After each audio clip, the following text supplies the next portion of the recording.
everyone, welcome back to my channel where I do a deep dive into the New World Translation of the Holy Scriptures written and developed by Jehovah's Witnesses. And today we're going to talk about Matthew 24 and verse 14. Now, for those of you who are Jehovah's Witnesses or who are former Jehovah's Witnesses, you no doubt know this scripture very, very well. This scripture was put on you almost every meeting, right? This was like one of those scriptures that you knew by heart. So this and Psalms 83:18, these are one of your top 10 scriptures that you knew by heart. And for those of you who may not be familiar with this scripture, I'll read it to you. It's Matthew chapter 24 and verse 14.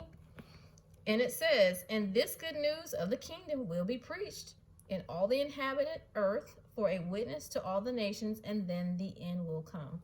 So this was basically that scripture that guilted you into going to field service every day, or, making sure you get at least your 10 hours a month to go in there and talk to people, because that was basically letting them know at some point the world is going to come to end, because the preaching work at some point is going to stop.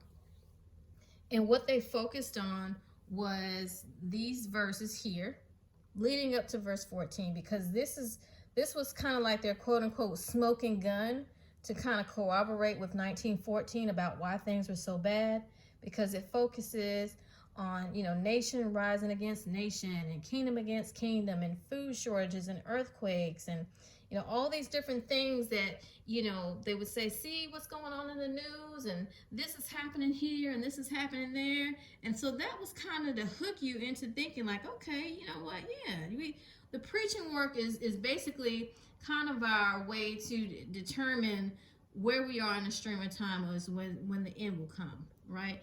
And some kind of way they were going to magically let us know through divine inspiration, even though they say themselves they're not inspired, but some kind of way they were going to know when to stop preaching, and then the end will come.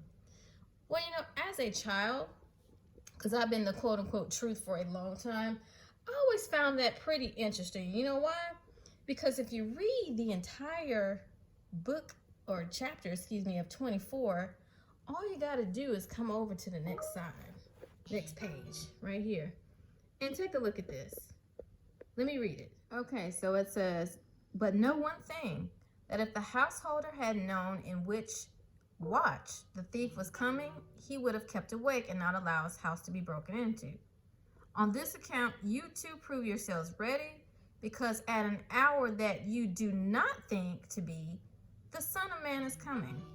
This was pretty perplexing to me, because again, we are handing out magazines and we're going door to door and we're having all these Bible studies, and we're basically telling people these are all the signs that you need to be looking out for, right? Why do we say that? Because of the scripture here where it talks about Jesus when he was on the Mount of Olives, and he was talking to the disciples about some of the signs that they would see. But how in the world can you go by the signs of the presence and then turn around and ignore this scripture, which clearly says, yeah, you think, these are going to be the signs, but then again, you're not going to know when it's going to come. You see how that doesn't make sense? And it never made sense for me. And this is one of the things that, as a critical thinker, you got to ask yourself. Now, I'm not going to go into a deep dive of the whole Matthew 24:14 right now in this particular video, because there's way more information about that I want to reveal to you, but that's a whole nother video.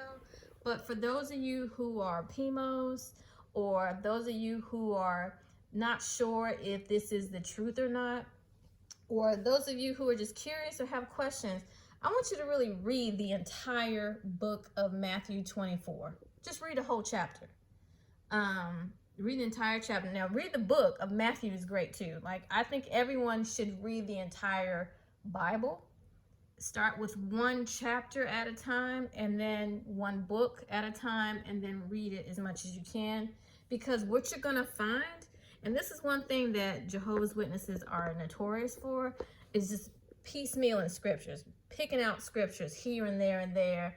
And many of you can attest to going to a meeting and only reading maybe the A part or the B part of a verse or a scripture because that's what kind of fit whatever narrative it was. But really think about that. Here it is, Christ is telling them, hey, you know what? Yeah, these are going to be the signs, but later on, nope, it's going to come at a time you don't think it's going to come. So what does that tell us today? Should we even be really looking for signs? I know most old school Jehovah's Witnesses, anytime something comes on the news, they are like, yep, this is it. This is the big one. Most of you kind of remember COVID, which we just went through. Oh, that was definitely supposed to be the end, right? And guess what? It didn't come. So, yeah, just think about that, those of you. And if anybody got any comments, please feel free to put your comments in below. And if you like this content, please subscribe. Have a good day.